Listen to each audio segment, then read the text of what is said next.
Bonjour à toutes et à tous. Bienvenue à ce webinaire organisé par les éditions Novalis. Je me présente, je m'appelle Maryse Issis et je suis éditrice chez Novalis. Je suis très heureuse que vous soyez des notes pour ce webinaire intitulé Préparer nos cœurs et nos foyers à Noël. Aujourd'hui, vous aurez l'occasion d'assister à une discussion animée par Édouard Chatov, prêtre assomptionniste et auteur du livre Un pèlerin russe au XXIe siècle. Il s'entretiendra avec Juliette Levivier au sujet de ces deux livres, Il était une fois la crèche et les santons et Santons en chœur. Journaliste et auteur, Juliette Levivier écrit pour transmettre la foi qui l'anime. Avec humour et simplicité, elle cherche à rendre accessibles les fondamentaux de la foi chrétienne et à aider les lecteurs à en vivre concrètement. Une période de questions suivra cette discussion. Afin de faciliter cette période, je vous encourage à écrire vos questions en utilisant l'onglet Q&R qui est situé au bas de votre écran. Vous pouvez les rédiger quand vous voulez, je vais les recueillir et je les poserai au moment où ce sera la période des questions en votre nom. J'en profite pour vous informer que les éditions Novalis offrent Il était une fois, La crèche et les santons et Santons en chœur en rabais aux participants et aux participantes de ce webinaire pour un temps limité. Je vous transmettrai le code promotionnel pour profiter de ce prix spécial à la fin de la rencontre. Vous le recevrez également dans le courriel de remerciement qui vous sera adressé en tant que personne inscrite au webinaire. Donc, si vous ne le notez pas pendant le webinaire, c'est pas grave, ne vous inquiétez pas.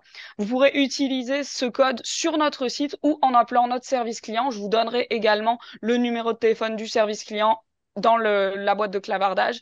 Et c'est pareil, c'est indiqué dans le courriel que vous recevrez. Enfin, sachez que ce webinaire est enregistré. Il pourra donc être visionné et partagé d'ici quelques jours. Sans plus attendre, je cède le micro à Édouard Chatov qui animera la rencontre. Bon webinaire à toutes et à tous. Bonjour, Madame Juliette Levivier. Bonjour à vous toutes et tous. Nous sommes très heureux pour nous rencontrer pour cette rencontre qui est quand même un sujet intéressant et inspirant. Préparer nos cœurs et nos foyers à Noël, une fête qui revient chaque année le 25 décembre. Pour certains, c'est un peu trop tard, pour d'autres, c'est un peu trop tôt. Tout dépend du rythme de nos vies. Et Juliette Levivier a écrit quelques livres autour de Noël et nous en parlerons aujourd'hui plus particulièrement, mais pas seulement, du livre La crèche et les santons, il était une fois. Juliette Levivier, je vais vous dire que quand même Noël, c'est une fête qui de plus en plus dans plusieurs pays devient ce qu'on va appeler les fêtes de saison. Et pourtant, plusieurs d'entre nous tiennent à ce vocable Noël et aussi, au-delà même des appellations, il y a aussi une conversation et la présence d'un objet autour de ces célébrations qui est la crèche.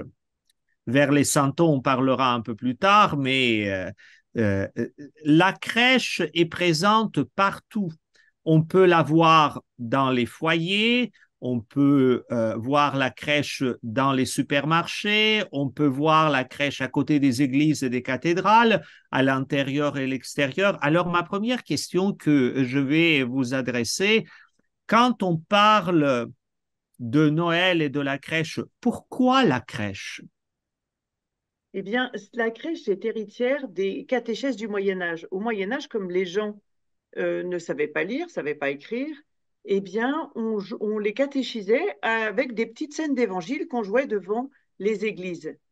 Et il y a juste 800 ans, en 1223, Saint François d'Assise, il était à Rome, il remonte à Assise et il s'arrête à Greccio chez son ami Giovanni. Et il se demande, c'est un petit village hein, dans les Abruzzes, tout petit village, et il y a là des grottes, et ces grottes lui font penser à Bethléem. Il est allé à Bethléem, il est allé en Terre Sainte, ça l'a beaucoup touché. Et quand il voit ces grottes, il se demande aussi comment il va aider les habitants à comprendre ce que c'est Noël. Parce qu'on fête Noël, mais souvent on ne comprend pas bien ce que c'est. Et donc, il décide de jouer une petite scénette, comme on faisait, on appelait ça les mystères du Moyen Âge, ces petits mystères, mais dans une grotte, et pendant la célébration de la Nativité. Alors il met un âne, il met un bœuf et une mangeoire. C'est très simple, juste un peu de paille.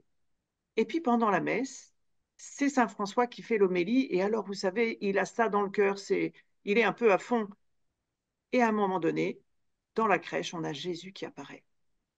Et Jésus, non seulement apparaît, mais il est là en vrai, puisque Saint François peut même le prendre dans ses bras. Donc, cette première crèche, elle a été bénie par l'enfant Jésus lui-même. Et le pape Benoît XVI nous disait qu'il faut y faire vraiment grande attention parce que c'est une page d'évangile qui se raconte, qui se montre. Quand on regarde une crèche, on regarde une page d'évangile. Et la Donc, crèche est arrivée chez vous, au Québec, avec les jésuites. donc la crèche, une page d'évangile pour nous dire à travers quelque chose assez ludique, quelque chose qui n'est pas pesant mais profond, euh, une histoire, un mystère. Sur votre livre, il est écrit il était une fois. Vous savez, moi, je suis toujours un peu impressionné parce que quand on lit dans les livres Il était une fois, on va lire en général un conte, euh, C'est vrai. une histoire. Donc, alors, dites-nous, Juliette Levivier, pourquoi vous êtes penchée vers cette histoire?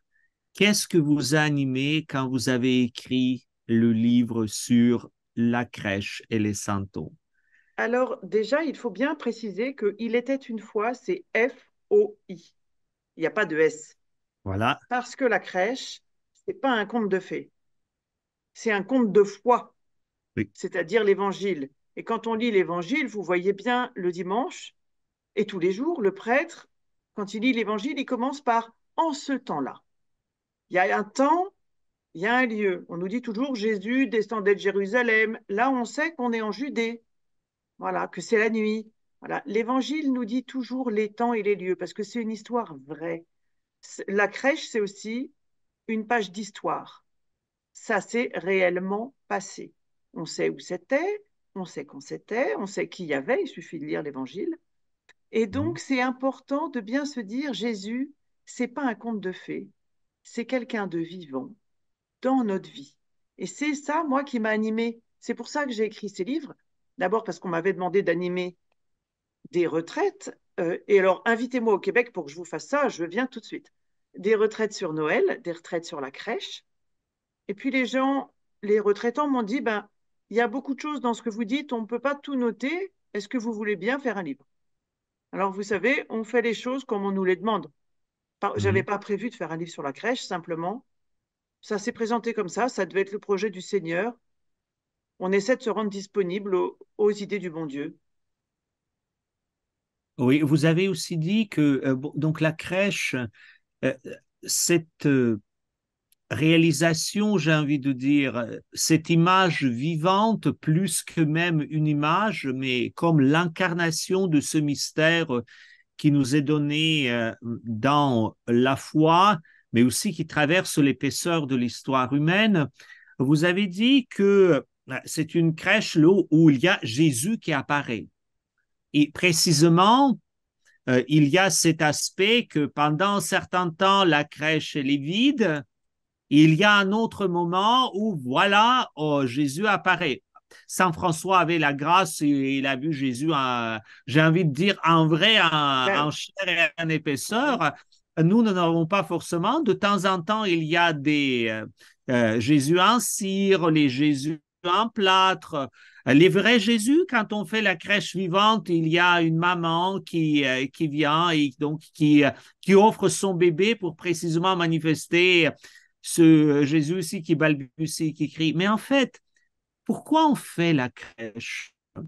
Euh, euh, on attend précisément cette apparition. Mais qui attend exactement?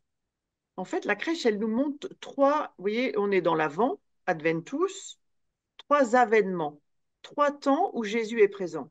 Elle nous montre la page d'évangile, il est venu en Judée il y a 2000 ans.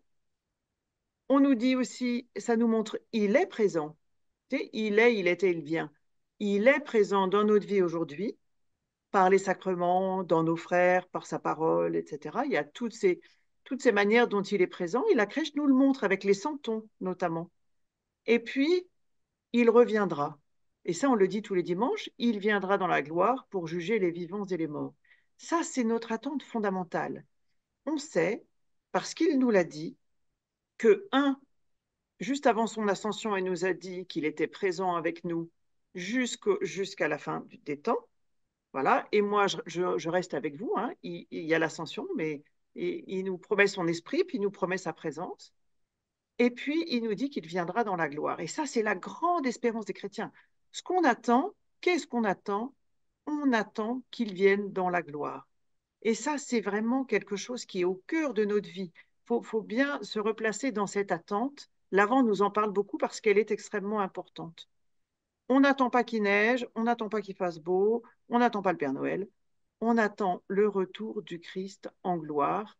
C'est le fond de notre foi. Et c'est un fond de foi que nous avons tendance à oublier. Et l'Avent nous le rappelle et la crèche nous le rappelle tous les ans. Et si je vous comprends bien, Juliette Levivier, que quand on attend le Christ qui va revenir dans la gloire, tout en acceptant, comme disait Saint Bernard de Clairvaux, cette incarnation et la naissance du Christ aujourd'hui, dans le quotidien aussi, d'une manière mystérieuse de chacun et chacune d'entre nous, nous sommes comme obligés, j'hésite à utiliser ce verbe, mais c'est une vraiment nécessité se tourner regard vers cette première venue de Jésus, et c'est précisément pourquoi on va faire la crèche qui va nous rappeler cet événement aussi de la foi, qui est la première venue incarner le Verbe au milieu d'une réalité terrestre. Et c'est là que, précisément grâce à la crèche, on va la méditer. On va la méditer autour de Jésus, autour des personnages de la crèche et autour toute la symbolique qui entoure aussi cet enfant, qui n'est pas d'ailleurs forcément ce qui est présent en terre d'Israël en ce moment. Alors, je vais vous dire, derrière vous, nous voyons le sapin sur la couverture de votre livre où il y a la crèche. Nous voyons le sapin et très souvent dans nos milieux, il y a aussi ce sapin. Et avec la crèche, comment ça se fait que le sapin et pourquoi le sapin apparaît dans la crèche? La couronne d'Avent est faite de branches de sapin aussi. On attend donc voilà cette venue de Jésus-Christ et il y a ce symbole qui est là. Pourquoi? Alors, pour deux raisons. C'est vrai que le sapin, comme pour la couronne de l'Avent, c'est ce symbole de l'espérance. Le sapin, il reste vert pendant l'hiver. Vous voyez bien chez vous, il y en a suffisamment pour voir que pendant l'hiver, eh bien, il est toujours là. Donc, il est un peu symbole, il est symbole de vie éternelle. Mais au-delà de ça, au Moyen Âge, notamment dans les pays de l'Est et dans l'Est de la France, on faisait ces sapins comme on faisait la crèche pour faire la catéchèse. Et dans ces sapins, on mettait un certain nombre d'éléments qui rappelaient le projet d'amour de Dieu pour l'homme. On mettait des noix pour montrer que Dieu a créé, voilà, ça représentait toute la création dans ce qu'elle a de plus beau. On aurait pu mettre des fleurs, on aurait pu mettre des étoiles, voilà, toute cette belle création que le Seigneur a faite. Et puis on mettait des pommes pour nous rappeler que nous sommes pécheurs. Et puis on mettait des lumières pour montrer que Jésus nous sauve. Voilà, Jésus, lumière du monde, vient nous sauver. Donc ce sapin, c'était une catéchèse. Alors aujourd'hui, on a l'impression que le sapin, parfois, eh bien, il est pas très chrétien. C'est un peu un païen, le sapin. Mais c'est pas vrai du tout. Le sapin de Noël a une réelle origine catéchétique, comme la crèche, et il nous explique pourquoi on est sauvé. Parce que c'est bien de dire Jésus est sauveur, il vient à Noël, il vient nous sauver. Alors une fois qu'on a dit ça, de quoi a-t-on besoin d'être sauvé? Eh bien, du péché. Voilà. Il y a eu ce projet de Dieu, Dieu qui nous a créés, et puis il y a eu l'événement du péché dont nous sommes, dont nous avons un peu hérité. Voilà.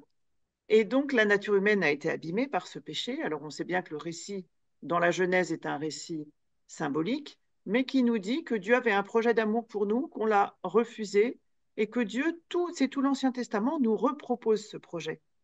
Dieu nous dit, ben, Dieu est amour, donc il ne veut pas nous laisser comme ça dans notre péché, loin de lui. Donc il nous propose des alliances, et puis on n'est pas très fidèle, mais Dieu est toujours fidèle. Puis au moment venu, il envoie un sauveur, comme il l'a promis, c'est Noël. Et donc, il faut bien comprendre ce projet de Dieu, bien comprendre, bien se savoir pécheur. Voilà, si on pense qu'on a tout bon, ben on n'a pas besoin de Jésus, alors on n'a pas besoin de la crèche, puis on n'a pas besoin de la croix, surtout, on n'a pas besoin de Pâques. Mais nous, on sait bien que notre vie, c'est difficile d'aimer tout le temps. C'est difficile de répondre à l'amour de Dieu. Alors, on a toute notre vie pour répondre. On a toute notre vie pour avancer vers Jésus, mais on n'a que notre vie. Et donc, c'est beau. Dieu, à chacun de nous, dans la crèche, tend la main. Le Jésus que vous voyez dans sa mangeoire, vous le voyez souvent, il a les mains tendues. Il a les mains tendues vers vous. Parce que Jésus, il est là, il est venu pour nous prendre dans ses bras. Donc s'il a ses mains tendues, c'est vraiment pour prendre chacun dans ses bras. À chacun à Noël, il dit, tu as du prix à mes yeux et je t'aime. Tu es celui que j'ai créé, voilà, chacun de nous. Il n'y a personne qui soit là par hasard. On est tous là par la volonté d'amour de Dieu. Voilà pourquoi on fait un Oui, sapin oui. et Si une je vous crèche. entends, Juliette, le viviez bien, il y a cet aspect que le sapin nous manifeste cette vie verdoyante, vivante, animée dans la présence de Dieu. Et c'est précisément ce que très souvent, nous ne sommes pas ce que vous avez nommé comme péché, mais cette rupture, cette perte de vitalité qui nous vient de Dieu, et donc nous devenons les arbres, c'est une manière de parler, qui ne sont plus verdoyants en permanence, mais en fait qui sont les arbres et les fleurs qui fanent. Tout dépend du temps et précisément c'est là que Dieu vient nous revivifier. Alors, il y a le sapin qui donc manifeste cette présence de Dieu autour de nous, à nous, et il y a d'autres personnages. Allons vers ces personnages de la crèche. Décrivez-nous un petit peu comment une crèche se construit. Est-ce que c'est vraiment, il y a des personnages, disons, obligatoires et je présume que oui quand même. Et est-ce qu'il y a des personnages qui ne sont pas là parce qu'ils sont obligatoires en fonction de récits bibliques, mais très souvent qui sont là et pourquoi? Alors c'est vrai que dans la crèche, vous avez trois types de personnages. Vous avez ceux qui sont des personnages historiques. L'Évangile nous parle d'eux, nous dit qu'il y avait. Il y avait Marie et Joseph, bien sûr. Il y avait Jésus, ça va de soi. Et puis des anges, innombrables, hein, des bergers, avec leurs animaux, puisqu'on nous dit bien que les bergers sont venus avec leurs bêtes. Et puis il y a eu les mages. Ça, c'est historique. C'est la crèche de base. On ne peut pas s'en passer. La tradition a rajouté l'âne et le bœuf à partir d'une prophétie d'Isaïe. Et alors l'âne, évidemment, il y a une mangeoire. Donc on suppose que s'il y a une mangeoire, eh bien, c'est qu'on est dans une étable. Et donc on a mis voilà, ce bœuf.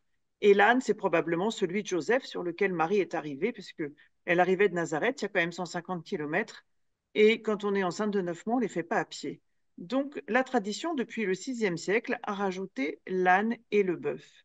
Et puis ensuite, on a les centeniers qui nous ont rajouté des tas de personnages et qui continuent. Hein, les centeniers provençaux en France se gênent pas pour nous en rajouter des très divers et très variés. Mais c'est beau parce que ça veut dire qu'à la crèche, tout le monde est bienvenu. Vous savez, dans la crèche, par exemple, souvent on met le brigand. Le brigand, c'est qui? C'est le bon larron. C'est celui qui nous dit que c'est jamais perdu.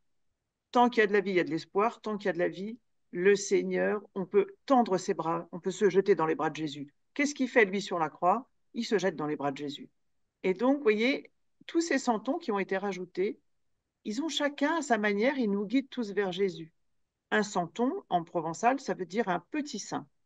C'est-à-dire que c'est quelqu'un comme vous et comme moi, un, j'allais dire un pauvre gars, qui fait ce qu'il peut avec son péché, avec sa pauvreté, avec ses limites, mais qui veut aller vers Jésus. Et donc le santon, c'est celui dans sa vocation, dans son état de vie, avec l'âge qui est le sien. Dans les santons, il y a des enfants, il y a des jeunes, il y a des vieux. Eh bien, chacun, comme il est, va vers Jésus. Et chacun, comme il est, le chemin vers la crèche, c'est le chemin vers le royaume de Dieu. C'est notre chemin de sainteté. C'est pas des choses compliquées. Vous voyez, d'être saint, c'est pas d'avoir des apparitions de la Sainte Vierge, parce que sinon, eh bien, ma foi, on ne serait pas beaucoup dans le royaume de Dieu. Mais la sainteté, c'est comment on va aimer là où on est, comment on va approcher de Jésus. Donc le santon, son rôle, c'est de nous montrer lui comment il aime et comment nous, on pourrait faire. Par exemple, vous avez un meunier ou un boulanger. Chez les Français, le boulanger est très important. Donc, il y a un boulanger qui nous dit quoi? Qu'en offrant son travail et en travaillant avec amour, eh ben, on grandit en sainteté. Et que le Seigneur, il veut bien de tous nos cadeaux, tous nos petits cadeaux. Et on peut lui offrir notre travail. Vous voyez, pendant la messe, pendant l'offertoire, quand il y a la patène qui se lève, eh ben, on peut mettre notre travail dans la patène. Alors, on vient offrir à la crèche ce qu'on est. C'est quand même assez intéressant parce que il y a des crèches avec des santons qui sont petites. Il y a des crèches avec des santons qui sont monumentales. C'est-à-dire, quand je regarde certaines crèches, j'ai toujours une phrase de l'Évangile dans ma tête, et le monde entier se précipitait ou se tenait à la porte de sa maison. On parle dans l'Évangile quand Jésus est déjà adulte dans ce ministère public, mais en regardant certaines crèches, on peut dire cela déjà. Euh, euh, et c'est vrai aussi que tous ces personnages, ils sont tournés d'une certaine manière vers le point de regard qu'ils fixent toutes et tous. C'est précisément l'enfant Jésus qui, d'une certaine manière, se retrouve au centre. Vous nous Mm. venez parler un peu de cet aspect de vivre de l'amour qui est en fait l'expression de sainteté. Comment vous voyez ce lien entre cet aspect vivre l'amour et cet aspect que Jésus est au centre? Euh, Faut-il qu'il soit au centre ou il est sur la périphérie, comme on aime dire aujourd'hui? Comment on trouve place et retrouve Jésus? En fait, le conseil peut être pour faire la crèche, pour mieux contempler la crèche. Alors moi, je ne fais pas ma crèche d'un seul coup. Si je pouvais bouger mon ordinateur sans trop de dégâts, vous verriez que ma crèche, pour l'instant, elle est encore un peu vide. Tous les jours, je mets un santon. C'est-à-dire que début de l'Avent, on fait un beau décor. Bon, ça ne ressemble pas à Bethléem, hein, mais bon, on fait un petit décor. Et puis, il faut que ça soit beau. La crèche, il faut que ça soit beau. Ça se bricole pas. Voilà. Et donc, on fait ce décor. Et puis alors, moi, le 6 décembre, c'est la Saint-Nicolas, je mets un évêque. Parce que les évêques, c'est les successeurs des apôtres. C'est eux qui nous guident aujourd'hui. Donc, voilà, ils représentent cet évêque, l'Église qui nous guide. Vous voyez, Jésus qui nous est donné, il est dans la crèche aussi. Puis, il y a un prêtre aussi. Bon. Donc, après ça, le 8 décembre, ben, je mets Marie et Joseph. Puis on ne les sépare jamais, hein, parce que si on ne met pas Marie avec Joseph avec Marie, il va être inquiet. Donc, les deux. Et puis après, vous voyez, petit à petit, on va rajouter ces santons et avec chacun, on va prier. Et pendant l'Avent, c'est Marie qui est au cœur, qui est au centre. On la met soit à côté, soit à la place de la mangeoire vide, parce que elle attend Jésus. Jésus est déjà là, il est dans le sein maternel. Et donc tous les santons vont être autour de Marie. Ils vont et après Marie, évidemment, au moment de la messe de minuit, quand on va mettre Jésus dans la crèche, on va mettre Marie à droite de Jésus. Vous n'oubliez pas de la mettre à droite, pas à gauche, à droite de Jésus, parce que c'est la place d'honneur. Donc, elle est forcément à la place d'honneur, Marie. Et voyez, et donc, Jésus, c'est le centre. C'est toujours, on ne peut pas le mettre. Les périphéries, c'est pour nous. Nous, on va aux périphéries chercher les santons. Nous, on fait partie de ces périphéries-là, mais le centre, c'est Jésus. Et ça doit rester le centre de la crèche, comme c'est le centre de notre vie. Et la crèche nous rappelle ça. Si on met Jésus au centre, on va pouvoir aimer. Vous disiez, et voilà, on parlait des santons. Qu'est-ce qui fait que les santons, ils vont pouvoir aimer? C'est qu'ils vont se brancher sur Jésus. Si on n'est pas branché sur la source, on ne peut pas aimer. La source de l'amour, elle est au cœur de la crèche. Nous, on va puiser là. Vous voyez, j'aime bien cette image de Saint Bernard qui dit que nous sommes des vasques. Imaginez, fermez les yeux, vous voyez ces fontaines où il y a plusieurs vasques. Il y a une vasque moyenne, une grande vasque, etc. La petite vasque, il y a un jet au-dessus. Et ce jet, c'est l'amour de Dieu. Il va remplir la vasque. Quand elle est pleine de l'amour de Dieu, quand elle a assimilé, quand elle a prié, quand elle s'est remplie et qu'elle vide cet amour, oup, elle déborde.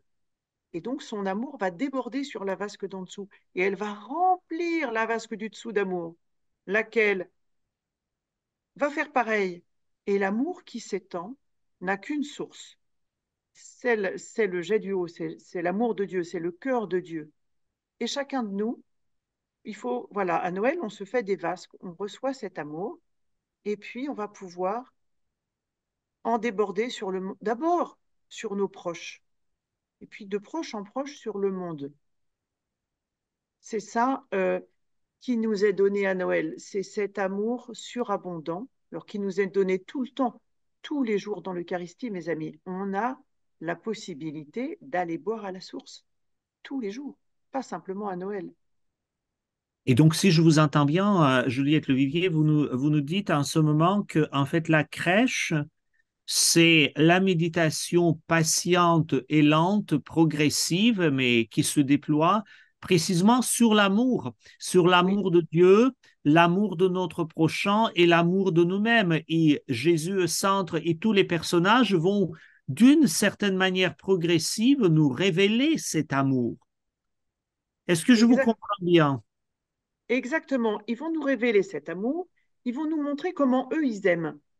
Oui. Et donc, comment nous, vous savez, on procède aussi par imitation. On a des bons exemples, et ben, on va les suivre. Et puis, ils vont nous montrer une chose importante. Vous savez, voilà, le salut nous a été donné par Jésus, une fois pour toutes, c'est donné, c'est gratuit, on rajoutera plus jamais rien, c'est fait. Maintenant, comment on en vit? Et puis, le salut, à Noël, Jésus n'est pas simplement venu restaurer comme un système qui aurait buggé. Il avait un projet, il y a eu le péché, et alors on appuie sur le bouton restaurer, contrôle je ne sais pas combien sur l'ordi, ça vous restaure tout. Non, Jésus est venu effectivement restaurer notre capacité à aimer. Il est venu nous réouvrir les portes de la vie, mais il nous donne bien plus. Et chaque santon nous montre comment il nous donne plus. Par exemple, dans la crèche, vous avez deux vieux. Alors les deux vieux, c'est le vieux couple. Et ils représentent le sacrement de mariage. Avant, voilà, le mariage, c'est vraiment le cœur du projet de Dieu, hein, on en parle déjà dans la Genèse. Donc c'est vraiment tout au cœur du projet de Dieu.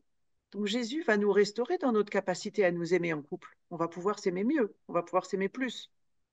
Mais aussi, par le sacrement de mariage, le couple chrétien devient une icône de la Trinité. Il vient une icône aussi voilà, il va révéler comment le Christ aime l'Église et se donne à elle, et comment l'Église se donne au Christ, se reçoit du Christ.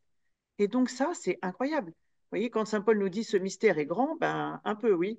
Et donc ça nous est donné par le salut. C'est un aspect du salut. Quand vous voyez des fagotiers qui croulent sous le poids du fardeau, c'est l'évangile d'aujourd'hui. Voilà, c'est Jésus qui nous dit venez, je vais vous, voilà, je vais vous aider à porter votre fardeau, votre fagot.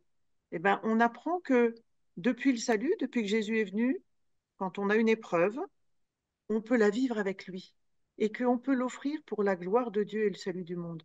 On est, ça ne veut pas dire que le fardeau va être tout d'un coup va disparaître. C'est pas ça. Ça veut dire que ce fardeau va pouvoir être un chemin d'amour, un chemin de don pour la gloire de Dieu et le salut du monde. C'est énorme. Donc, il y a des tas de choses comme ça que nous révèlent les santons. Comment le salut dans notre vie aujourd'hui se déploie. Voilà, qu'est-ce qu'on va faire de nos croix, qu'est-ce qu'on va faire de notre travail, qu'est-ce qu'on va faire de notre couple, comment on va aimer. Ben voilà, c'est pour ça que j'ai écrit ce livre, parce que comme les santons ont beaucoup de choses à nous dire, eh ben fallait le dire. Oui, Juliette Levivier, je vais vous poser une question. À part de couple aîné et peut-être les fagotiers, est-ce que vous avez des personnages des Santons qui vraiment tellement chers à votre cœur que vous pensez que vous ne pourriez pas vous en passer? C'est peut-être aussi les Santons qui ne sont pas bibliques, mais plus symboliques. Est-ce que vous pouvez nous dire quelque chose? Alors, en dehors de Jésus, qui Ah est oui, en vraiment dehors de le centre. Jésus, oui. Et Jésus est là, Jésus, au centre. alors je vous dis un truc, moi parfois Jésus, quand je range la crèche, je le laisse sur ma table de nuit. Et quand je traverse une épreuve, je vais le rechercher dans la boîte des santons et je le mets sur ma table de nuit. Bon, voilà. Donc il y a Jésus, il y a Marie, voilà, Marie, vraiment notre mère du ciel, quand on peut toujours monter sur ses genoux. Vous voyez, quand ça va pas, quand ça va bien, quand voilà. C'est une maman, elle comprend tout, elle entend tout. et elle nous guide vers Jésus. L'autre jour, j'ai entendu quelque chose que j'ai trouvé très beau de quelqu'un qui, on l'interrogeait, on lui disait, ben, qu'est-ce que tu voudrais que Jésus te dise quand tu arriveras là-haut? Et ce prêtre a dit, j'espère qu'il dira, ah, ma mère m'a parlé de toi. Voilà, donc voilà, que Marie qui nous mène. Il y en a un que j'aime beaucoup, c'est l'ange Gabriel. Parce que moi, je suis une journaliste, et l'ange Gabriel, le saint patron de ceux qui aiment les bonnes nouvelles. C'est l'ange qui annonce toujours ce qui va bien. Il y a 4 annonciations dans la Bible, et à chaque fois, voilà, Gabriel, c'est le rôle de Gabriel. Et puis, le dernier que j'aime beaucoup, c'est le Ravi. Le Ravi, il est provençal. Le Ravi, il a les bras en l'air comme ça. Et puis, il dit, ah, un sauveur, incroyable, formidable, merci Jésus, allons-y. Il n'a pas tout compris parce que le Ravi, peut-être, bon, il comprend pas tout, mais il a le cœur ouvert. Et il comprend une chose, c'est que le sauveur est là pour lui. Donc, il se laisse aimer. En fait, peut-être que le secret de la crèche, c'est peut-être celui du Ravi, c'est de se dire, on se laisse aimer. On laisse Jésus, c'est lui qui nous tend les bras. Est-ce que nous, on a juste à sauter dans les bras de Jésus, on a juste à nous laisser aimer. C'est pas si simple. Je sais que vous êtes venu au mois d'octobre de 2023 à Québec et vous avez découvert une réalité locale. À Québec, nous avons quelqu'un qui fait les santons et c'est pas forcément les santons de France ou les santons provençaux, mais il y a quelques personnages, j'ai envie de dire, locaux. Pouvez-vous nous dire un petit peu plus parce que vous vous étiez touché, je pense que vous avez même acheté l'un ou l'autre santon que maintenant Québec est présent à côté de Jésus dans votre crèche. Alors, le Québec, c'est présent dans mon cœur. Vous voyez, quand je bois mon thé, c'est Oui, là-dedans. oui. Ça, c'est mon mug de tous les jours. Et donc là, j'ai rapporté quoi? J'ai rapporté un ours et un castor, parce que les castors en France, vous voyez, ça court pas les rues. Donc, j'ai trouvé ça, et ça m'a beaucoup touchée, chez un santonnier qui est dans le village. Alors, j'aurais dû regarder avant, dans le village qui est juste au-dessus, à Charlevoix, au-dessus de l'île aux Coudres. Quand vous prenez le traversier pour aller à l'île aux Coudres, vous êtes dans un village, en haut de la côte, à côté de l'église, il y a un santonnier qui fait des petits santons très, très, très, très jolis. Et Et donc, alors, qu'est-ce que le castor du Québec vous dit ou l'ours à propos de symbolique à côté de Jésus?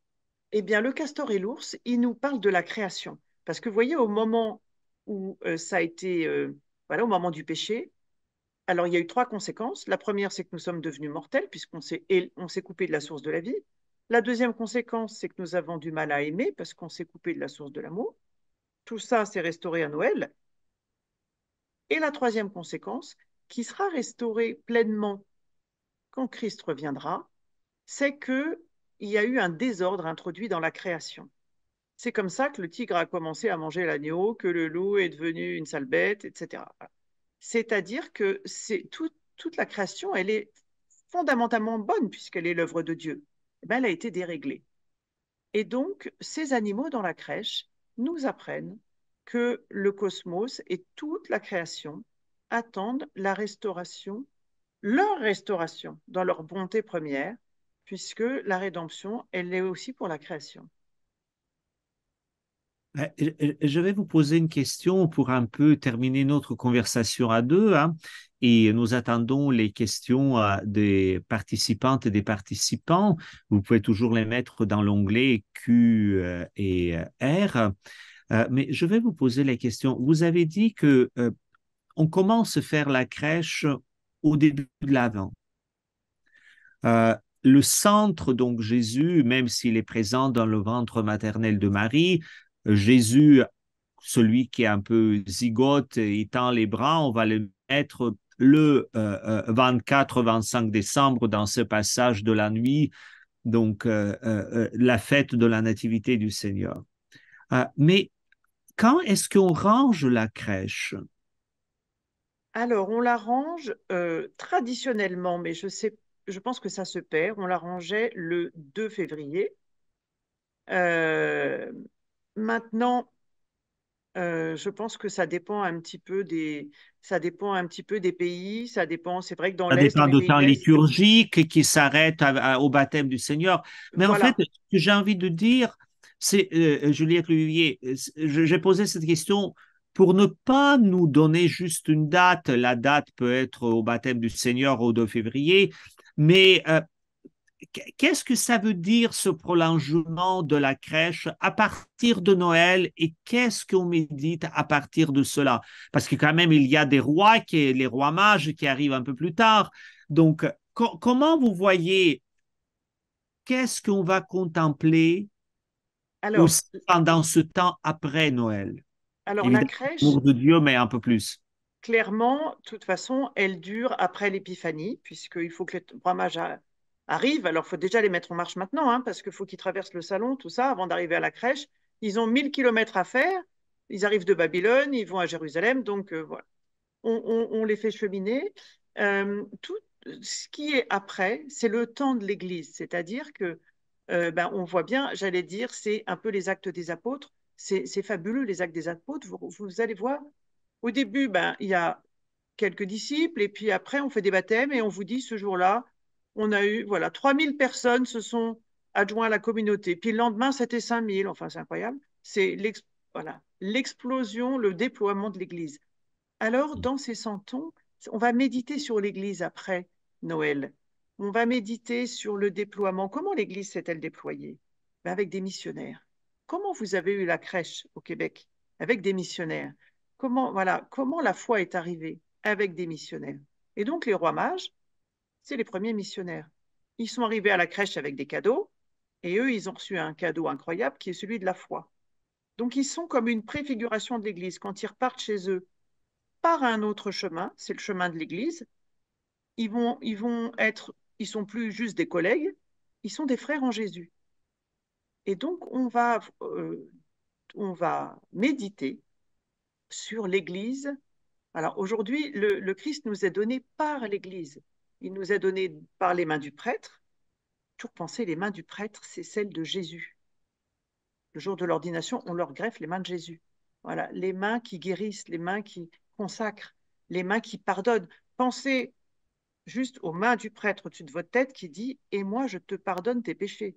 C'est fabuleux. Donc, le prêtre dans la crèche, il nous dit tout ça. Donc voilà, ce temps après Noël, on médite sur comment l'Église nous mène à Jésus. Euh, Pour ma part, je vous remercie beaucoup, Juliette Levivier, pour cette conversation autour de la crèche et des santons. Avant que on passe à la conversation avec les participants et participantes, je vais juste mentionner que dans l'onglet La conversation chat, l'éditrice des éditions Novalis, Marie Zizis, vient de nous mettre l'adresse de boutique Les Santons de Charlevoix. Donc, déjà, les participants et participantes, vous pouvez regarder dans cet onglet qui devrait apparaître et vous pouvez regarder l'adresse de ce boutique. Et deuxièmement, évidemment, tous ceux et celles qui ont participé à ce webinaire auront le code de la promotion pour l'achat du livre et ceux et celles même qui viennent à la librairie du Montmartre qui est située à Québec, ils ont aussi cette possibilité en mentionnant que vous avez participé au webinaire. Maintenant, je vous remercie et ce que moi je trouve vous avez quand même parlé de mon personnage préféré, c'est le ravi de la crèche. Je vous remercie pour cela. Je ne m'attendais pas, mais c'est surprenant, hein? Il y a toujours des surprises ou les cadeaux inattendus. Et vraiment, Saint François et la crèche et d'hier et aujourd'hui nous permet contempler précisément cette place centrale de Jésus, le mystère de l'amour, de salut, de rédemption. Et ce que moi me touchait dans cette conversation, que peut-être à travers ce que vous avez dit, vous nous dites, ne passez pas trop rapide, prenez le temps et de faire la crèche et de contempler la crèche, parce que Jésus au centre, il a aussi quelque chose à dire à travers tous les personnages autour de nous et nous prenons le temps aussi de dire quelque chose à tous ceux et celles qui vont contempler notre crèche de cet rapport à l'amour de Dieu. Un grand merci pour le moment. Merci. On fera la conclusion un peu plus tard. Mais maintenant, c'est Marie Zizis qui va nous guider à travers les questions que déjà les participants et participantes nous adressent. Pour l'instant, c'est pas vraiment des questions. J'ai deux personnes qui vous remercient, Juliette Levivier, pour ce très intéressant webinaire. Gérald Janson dit que je vous souhaite également joyeux temps des fêtes à vous et à Édouard Chatoff. Judith Mallette, quant à elle, a déjà acheté vos livres et elle dit que le livre est magnifique, qu'elle n'a pas terminé de le lire, mais qu'il l'accompagne depuis le début de l'avant et suscite la réflexion. Donc, elle vous remercie pour ça. Nous Merci. avons également... Diane Lepage précise par rapport à ce que moi j'ai marqué dans le chat du webinaire que la boutique des Santons de Charlevoix a fermé ses portes et que donc il va falloir malheureusement, il me semble qu'elle a été reprise et il va y avoir une boutique à Québec, mais j'en suis pas sûre moi de mon côté. Donc c'est à vérifier. Elle a été reprise parce que quand je suis allée, j'ai vu les nouveaux propriétaires. Donc, c'est des gens qui apprennent à faire les santons. Il faut les encourager parce qu'ils apprennent leur métier de santonnier. Donc, elle a rouvert, puisque moi, j'y suis allée il y a un mois et demi. Elle a rouvert et donc, allez-y. Je ne sais pas si l'hiver c'est ouvert, enfin j'espère, parce que quand même pendant l'avant, si c'est pas ouvert, c'est embêtant. Mais l'activité est reprise. Moi, je vais vous poser une question en attendant les questions de nos participants et participantes. Euh, Vous savez, oui, il y a des crèches, il y a des santons, il y a votre livre. Alors, supposons que une personne qui croit et fait le cheminement de la foi, ses proches ne le font pas forcément. Comment, avec l'aide de votre livre, ne me dites pas seulement Juliette Levivier que vous achetez le livre et vous l'offrez et c'est fait, mais comment, avec l'aide de votre livre, on peut faire une rencontre et peut-être dans la famille, entre les amis, et faire un peu cette contemplation. Qu'est-ce que vous en suggérerez? Je pense peut-être surtout pour les grands-parents. Alors, je suis bien d'accord avec vous, parce qu'aujourd'hui, et depuis toujours en fait, les grands-parents ont un immense rôle dans la transmission de la foi. Ça, vraiment, c'est quelque chose de très important. Alors, je pense que Jésus, dans la crèche comme ailleurs, hein, à vous comme à tout le monde, il se propose, il ne s'impose pas.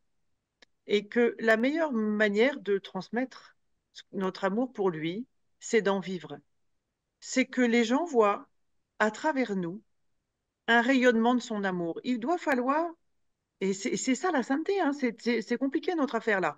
Parce que si on croit vraiment, il faut que ça se voit. Il faut que dans notre sourire, dans notre regard, dans notre joie, dans notre espérance, comment on parle de la mort, mes amis. C'est très important. Il y a la question du chagrin, on est d'accord, mais il y a la question de l'espérance. Et donc, tout ça dit que nous avons Jésus dans notre vie. Tout ça dit que Jésus, c'est pas un santon qui bouge pas. C'est une personne vivante avec laquelle nous vivons. Et grands-parents, il y a vraiment quelque chose à le montrer à nos petits-enfants. On va les convaincre par le témoignage de notre vie. On va les convaincre par notre charité. On va les convaincre par notre amour. Et on pourra leur dire, ben, tu vois, la source de la charité, tu vois, moi, ce qui est important pour moi, c'est voilà, c'est Jésus. Alors, je te raconte l'histoire. On peut raconter l'histoire parce que ça, c'est une histoire vraie. Donc, on peut raconter, on n'impose rien. Et puis voilà, c'est important pour nous, alors je te raconte. Et puis tu vois, Marie, voilà. Et puis Joseph, ben, Joseph, il est important. Et puis ce livre, il nous donne aussi des billes pour transmettre la foi, pour parler de chacun des personnages euh, d'une manière très simple. Pourquoi il y a un bœuf? Et on passe d'abord par les faits, par l'histoire. Et puis après, petit à petit, si nous, on en vit. Moi, je crois que aujourd'hui, on est dans la nouvelle évangélisation, dans nos pays occidentaux qui ont perdu la foi. Que nous dit le pape et que on réévangélisera en parlant de Jésus clairement. Droit sur Jésus, on est dans un mouvement qu'on dit kérigmatique. Le kérigme, c'est Jésus t'a sauvé. Jésus t'a sauvé, hein. C'est très très simple, hein, le message. Et donc c'est le message essentiel de la crèche, mais c'est le message essentiel de toute l'évangélisation. C'est le message pour nos petits-enfants. C'est le message, nous, par exemple, mon mari et moi, on s'occupe de fiancés pour la paroisse. C'est le message essentiel. Le Seigneur vous aime, il vous a sauvé. Et donc, la crèche permet ça. Et je pense vraiment que vous avez raison de souligner, Père, que les grands-parents ont un rôle énorme dans la nouvelle évangélisation. La foi passe par les grands-parents. Pour partager cette foi, il faut aussi revenir sur nous-mêmes. Il faut accueillir ce Jésus d'abord en nous et vivre de ce Jésus qui vient manifester. Et là, je vais vous poser une question parce que en tenant compte de mes origines, dans la tradition orientale, dans la tradition byzantine, cette scène de la nativité, de la crèche, elle est liée d'une manière unique et j'ai envie de dire intrinsèque, c'est-à-dire inséparable à la scène de l'Eucharistie. Parce que le mangeoire, c'est l'endroit où on mange. Or, Jésus, précisément, il est là où on mange. Peut-être c'est aussi une manière, si on contemple la crèche, et avec tout ce que vous avez dit, avec les santons qui entourent, peut-être c'est aussi une manière de reconsidérer notre vie, notre regard, notre relation à l'Eucharistie. Absolument. Et c'est vrai que c'est Saint Augustin qui faisait remarquer que dans la mangeoire, Jésus, voilà, on a déjà l'hostie dans la patène. La mangeoire, c'est la patène. La mangeoire, c'est l'ostensoir dans lequel on va adorer aujourd'hui, dans lequel Jésus va être exposé. Et donc, certainement, de revenir, je crois que la source de l'amour, ce que Jésus se donne aujourd'hui dans les sacrements et dans notre vie spirituelle, si on veut transmettre quelque chose à nos petits-enfants ou à quiconque, il faut qu'on ait une vie spirituelle nourrie. Il y a deux manières de nourrir la vie spirituelle. La première, ce sont les sacrements, donc l'Eucharistie en premier, et le sacrement de la réconciliation, parce que pour grandir en sainteté, eh bien, on a besoin de toujours remettre en question et de toujours se laisser pardonner, d'avoir recours à la miséricorde. Parce que ça nous relève. On est tombé, ben on se relève, puis on y va. Et puis, la deuxième chose, c'est la parole de Dieu. Il y a un santon qui est très important, c'est le bœuf. Parce que le bœuf, il rumine. Il rumine la parole de Dieu. Il nous apprend l'oraison. Vous voyez, si on dit que, bah oui, on veut vivre de l'évangile, bah oui, on veut transmettre l'évangile.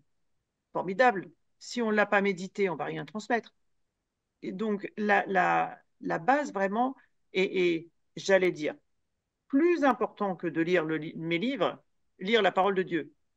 C'est-à-dire que, évidemment, pendant ce temps de Noël, prenons l'évangile de Matthieu, prenons l'évangile de Luc, méditons. On médite devant la crèche, pas à partir de ce qu'on se raconte, en prenant l'évangile. Parce que les personnages, Dieu nous parle par sa parole aujourd'hui. Donc les personnages, ils vont nous parler par la parole de Dieu. Donc, alors c'est vrai que mon approche, elle est très biblique, hein, pour tous ces santons bibliques et même pour les autres, voilà, de toujours se plonger dans la parole de Dieu. C'est ça qui, c'est ça qui nous Vous savez éclaire. quand vous parlez de cela, j'ai presque envie de dire, vous nous invitez à être assez persévérant, un peu même entêté comme le bœuf pour ruminer la parole de Dieu et de ne pas lâcher.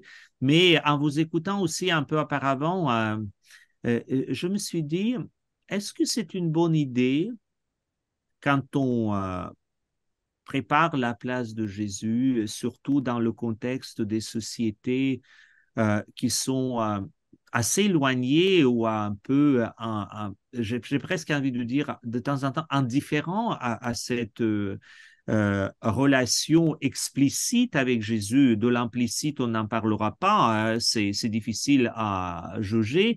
Mais est-ce que ça peut être une bonne idée pour ceux et celles qui aussi méditent la parole de Dieu, parlent avec ce langage, par exemple, d'apporter les petites photos de ces petits-enfants dans la crèche pour le présenter, ou mettre les êtres chers qui ont décédé. Oui, ils sont plus là, mais ils sont dans cette éternité de Dieu qui est manifestée. Qu'est-ce que vous en pensez, vous? J'en pense que du bien. Il y a des gens, il y a beaucoup de gens qui se disent, par exemple, les moutons. Il y a beaucoup de familles en France Hmm? où chaque enfant a son mouton. Oui. Alors, il faut faire attention avec les moutons parce que il y a des familles qui disent, quand tu as été sage, ton mouton approche de Jésus. Quand tu n'es pas sage, ton mouton recule. Et il y a quelques jours, il y a un prêtre qui me disait, moi, un jour, mon mouton, il est passé sous le meuble. Bon, pas été très sage. Et en fait, je pense que ça, c'est pas bien du tout. Parce que ça va donner à penser aux enfants que Jésus aime que les enfants sages. Et que, en fait, le salut, ça se mérite. Bah, t'as pas mérité. Mais qui a mérité Jésus? Qui a mérité d'être sauvé? Qui a mérité, ne serait-ce qu'une fois, l'Eucharistie? Donc, le salut, c'est pas au mérite. Le salut, c'est le mouton le moins sage qui doit être le plus près de Jésus. C'est lui qui a besoin d'être sauvé. C'est lui qui a besoin de Jésus. Vous voyez?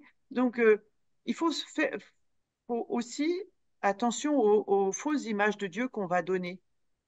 C'est pour ça qu'on doit bien méditer la parole de Dieu, parce que plus on médite, plus on a une idée un peu ajustée de Dieu et de l'amour de Dieu.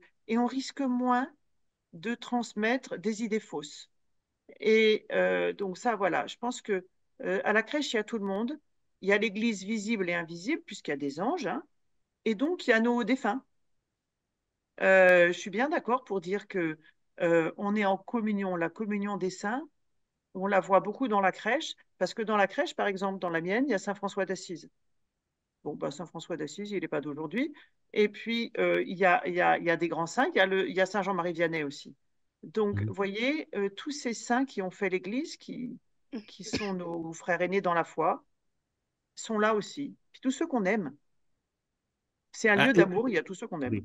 J'aime bien quand vous dites c'est le lieu d'amour, c'est tout ce qu'on aime. Donc, c'est précisément peut-être dans nos sociétés qui vivent une relation à Dieu et à la révélation donnée en Jésus-Christ d'une manière complexe et compliquée, c'est peut-être en ce moment un des moyens privilégiés précisément pour contempler l'amour au-delà même des frontières, ce qui est juste biblique, parce que c'est, comme vous avez dit, c'est pas juste la reconstruction historique, mais c'est plus que ça. Donc, c'est vraiment l'entrée en relation avec l'autre.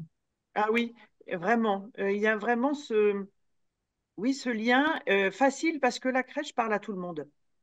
Vous pouvez mettre tout le monde d'accord autour d'une crèche. Un papa, une maman, un enfant, des animaux autour. C'est la douceur. Il y a énormément de douceur dans la crèche. Moi, je comprends que on ait du mal avec la croix. Je comprends qu'on ait du mal avec la passion, avec le vendredi saint. Je comprends qu'on ait du mal avec la résurrection, parce que c'est pour nos esprits rationnels. Alors en plus, nous les Français, vous voyez pas un peu. Bon. Donc, archi-rationnel, donc difficile parfois d'approcher ce Jésus qu'on ne comprend pas. Tout le monde comprend un enfant. Tout le monde est touché. Vous voyez, depuis un mois, j'ai eu l'occasion d'aller parler à des gens très divers. Avant-hier, j'ai parlé à des clarisses. Et puis, j'ai parlé à des paroissiens. Puis, j'ai parlé aux parents des enfants du caté. Et puis, à des ados. Alors, les ados, ils avaient pris, vous voyez, l'âge qui prend la forme du canapé, moulé sur le canapé. J'ai été touchée, mais hein, c'est incroyable, de voir que chacun revient à un esprit d'enfance. C'est-à-dire que Jésus est allé toucher les clarisses, les parents du caté, les ados, au cœur, et chacun est ressorti. Moi, ça m'a. Parce qu'on voit bien que c'est Jésus qui touche, hein, c'est pas le discours, c'est pas les gens, c'est pas vous, c'est pas moi, c'est le Seigneur à travers nous. Et, et je suis, et parce que bon, émerveillée, parce que j'ai quand même eu l'occasion de porter la parole de Dieu dans d'autres circonstances, jamais avec autant de bonheur qu'autour de la crèche, parce que tout le monde écoute et tout le monde est touché. Il y a quelque chose de surnaturel, vraiment. On sent vraiment que Jésus est présent. C'est pas une vieille histoire d'il y a 2000 ans, hein, parce que là, clairement, Jésus est là. Oui, et alors, dites-nous, parce que moi j'aime bien écouter la chanson, vous savez, c'est-à-dire le chanson, le chant qui est connu depuis je ne sais même combien de siècles, entre le bœuf et l'âne gris. Euh, et l'âne, il est là pour quoi faire, à part que d'être le moyen de transport, disons le taxi, pas très confortable à l'époque. Alors, Père, juste me déplace. Mon ordi est en train de clignoter. C'est Oui, pas très prévu, hein. Ça clignote parce qu'il a plus de batterie. oui. Voilà, ça clignote plus. Me revoilà. Ah, regardez, vous avez la crèche derrière. Vous la voyez? Voilà, il y a la crèche, on peut la voir, oui. Oh, pas évident, hein. Elle est là. Voilà. Elle est là avec. Je vais vous montrer les personnages. Je vais vous montrer du coup mon ours et mon castor. Parce qu'ils sont déjà. Hop, hop, et l'âne. Alors, on va voir les personnages Alors, un peu vous allez proches. voir. Voilà. Alors, déjà, je vous montre les Québécois, hein. Ah, l'ours, il est où? L'ours, il est là. Regardez si c'est pas un bel ours du Québec, ça. Ah Il est oui, il est très terrible. sympathique, oui. Ah, Il il est est très terrible, l'ours. sympathique. Et le castor, il est terrible. Voilà. Regardez-le. Avec ses dents, il est génial. Alors, comme on est en France, on a des Alsaciens, voyez, parce que voilà, tout le monde est représenté à la crèche, tout le monde est là. Puis alors, on a l'évêque. L'évêque, il est là. Mhm. Donc, vous voyez, il y a vraiment tout le monde. Et vous me parliez de l'âne, que voici. Voilà. Alors, l'âne, vous avez raison de dire que c'est à la fois le taxi, la deux chevaux, l'ambulance, il transporte tout le monde. L'âne, c'est celui qui rend service. Vous voyez, dans l'Évangile, on nous parle du serviteur quelconque. Celui qui rend service tout discrètement, il n'en fait pas trop, il n'en raconte pas, simplement il rend service. Ben, c'est l'âne. Et l'âne, il nous apprend à aimer servir, à aimer être pour les autres dans la discrétion. Et puis, servir les autres, c'est aussi prier pour eux. On peut les servir très, très utilement dans la prière, voilà, apprendre l'intercession. L'âne, on porte les autres dans la prière, comme l'âne a porté Marie. Voilà, il y a ce côté de porter dans la prière. Il n'y a pas longtemps, j'ai travaillé pendant 2 jours avec quelqu'un qui n'a pas tellement pardon, qui n'a Non, pas non, tellement, qui allez-y, n'a, allez-y. Il nous qui, reste peu du temps. quelqu'un qui n'a pas la foi. Et puis au bout de 2 jours, mais alors on enregistrait des podcasts, il a entendu Jésus pendant 2 jours. Et puis au bout de 2 jours, je lui ai dit que je prierais pour lui. Et j'ai senti qu'il était très touché. Et c'est quelqu'un qui, a priori, n'est pas très proche de Jésus. Jamais hésité à témoigner en disant, je vais prier pour toi. J'ai jamais entendu quelqu'un me dire, non merci, ça va aller, quoi. Non, non. Donc l'âne, il nous dit, je vais prier pour toi. Euh, Voilà, on va terminer notre conversation sur ce personnage surprenant, l'âne. On a déjà parlé du bœuf. Merci beaucoup, Juliette Levivier. Je laisse Marie-Zisis conclure ce webinaire qui me paraît très intéressant et qui nous vraiment met en face de mystère. Merci, euh, Père. Merci encore, Juliette Levivier. Donc, malheureusement, la séance tire à sa fin. Juste deux choses avant de conclure. J'ai Chantal Rouette et Marie Bédard qui vous remercient également énormément pour cette belle présentation et pour la merveilleuse heure qu'elles ont passée. Merci. Et c'est également le cas de Catherine Lavoie. Et depuis tout à l'heure, il y a beaucoup de gens qui nous remercient de cette discussion. Pour en revenir, malheureusement, donc nous devons conclure. Si vous le souhaitez, vous pouvez m'envoyer tous vos questions par courriel et je les transmettrai à Madame Levivier. Je viens de mettre dans le clavardage mon adresse courriel de chez Novalis, que de toute façon, vous avez également dans votre courriel d'inscription. Euh, je remercie donc Juliette Levivier d'avoir accepté de discuter de ce sujet passionnant, excusez-moi. J'ai vraiment beaucoup aimé moi aussi ce webinaire. Je vous rappelle que Novalis vous offre un 25% de rabais à l'achat des livres Il était une fois la crèche et les santons et Santons en cœur. Je vous ai transmis le code promo dans le clavardage pour profiter de ce rabais. Il est apparu dans la boîte de clavardage. au bas de à gauche de votre écran et il vous sera également envoyé par courriel. Donc ne vous inquiétez pas si vous n'avez pas eu le temps de la noter dans le courant de la semaine prochaine. Vous avez jusqu'au 3 janvier inclusivement pour commander les livres avec ce code promo qui est utilisable auprès de notre service à la clientèle par téléphone de 8h30 à 17h, mais également sur notre site internet et à la librairie Le Montmartre, comme le soulignait tout à l'heure le père Chatoff. Finalement, merci à vous tous les participants et les participantes. J'espère que vous avez vraiment apprécié ce webinaire autant que moi. Et au nom de toute l'équipe Novalis, merci encore, bonne journée à vous et joyeux temps des fêtes.